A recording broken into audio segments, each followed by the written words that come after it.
क्या नाम है इसी? इसका उन्वान है मीह। दोपहरें कड़कदी धूप ते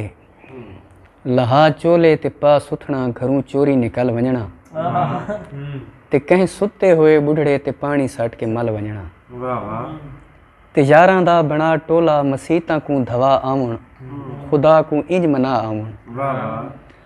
या थले दी विडंडी ते असां भांते कोई शीशा उंदे टुकड़ा ते हथां को रगड़ते कटदे खून हसे केड़ा सोहना जनून हसे लहा पैरों अरूड़ी थूं पुरानियां गोल के थिगड़ियां ते ओला घिन ते बुढ़े दा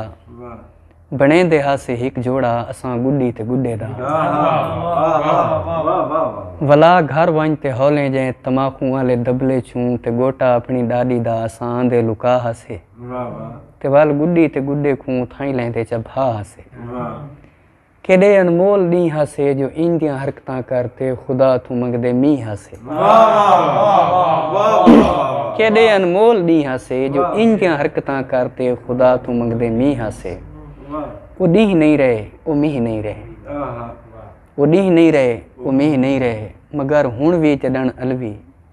वो मैकू याद ॾींहुं आंदन वो मींह आवे या ना आवे मेरे अखियां च मींह आंदन मेरे अखियां च मींह आंदन।